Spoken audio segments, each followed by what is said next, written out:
মাত্র ৫৬ ঘন্টার মধ্যে ১৬টি চীনা সামরিক কার্গো বিমান তেহরানে অবতরণ করেছে। একই সময়ে রাশিয়ার বিমানগুলো একাধিকবার ইরানে প্রবেশ করেছে। ঠিক তখনই তেহরান প্রকাশ করছে সমুদ্রের তলদেশে গড়ে তোলা তাদের ক্ষেপণাস্ত্র শহর। একই সময়ে মার্কিন সাম্রাজ্যকে উড়িয়ে দিতে ইরানের পররাষ্ট্রমন্ত্রীর হুঁশিয়ারি, তাদের আঙুল ট্রিগারে রয়েছে। আর এর মাঝেই তেহরানবাসীর জন্য সর্বোচ্চ নেতার আশ্বাসবাণী, আল্লাহই যথেষ্ট।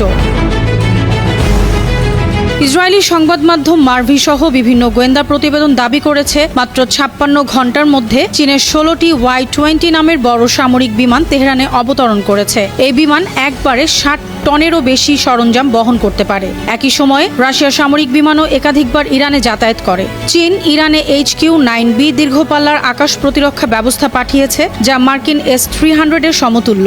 এছাড়াও এই ফ্লাইটগুলোতে পাঠানো হয়েছে উন্নত রাডার জ্যামিং, ইলেকট্রনিক ওয়্যারফেয়ার সরঞ্জাম ও ক্ষেপণাস্ত্র তৈরির কাঁচামাল। এছাড়া ইরান এখন মার্কিন GPS এর পরিবর্তে চীনের বাই-২ স্যাটেলাইট সিস্টেম ব্যবহার করছে। এর ফলে ইরানের অস্ত্র ব্যবস্থা এখন স্বাধীন, পশ্চিমাদের নিয়ন্ত্রণের বাইরে।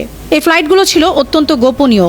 ইরানের আকাশসীমায় ঢোকার আগেই বন্ধ করে দেয়া হয় ট্রান্সপন্ডার। তবে আনুষ্ঠানিকভাবে কেউ কিছু স্বীকার না করলেও আন্তর্জাতিক গোয়েন্দা বিশ্লেষণ বলছে, এটি শুধু সাহায্যই নয়, বরং একটি স্পষ্ট বার্তা, ইরানকে যে কোনো আগ্রাসনের মুখে শক্তভাবে রক্ষা করা হবে।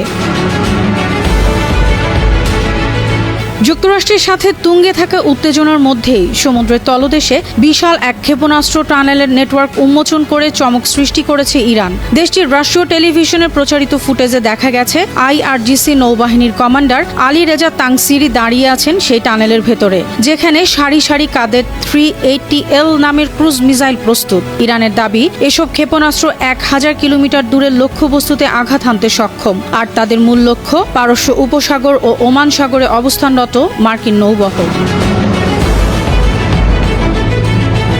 এই সামরিক শক্তি প্রদর্শনের মধ্যে কূটনৈতিক মঞ্চে এসেছে আরও কঠিন ভাষা। বুধবার ইরানের পররাষ্ট্রমন্ত্রী আব্বাস আরাকচি ঘোষণা দিয়েছেন, আমাদের প্রিয় মাতৃভূমি, আকাশ ও সাগরের বিরুদ্ধে যুক্তরাষ্ট্রের পক্ষ থেকে যে কোনো হামলার তাৎক্ষণিক ও শক্তিশালী জবাব দিতে ইরানের সাহসী সশস্ত্র বাহিনীর আঙুল ট্রিগারেই রয়েছে।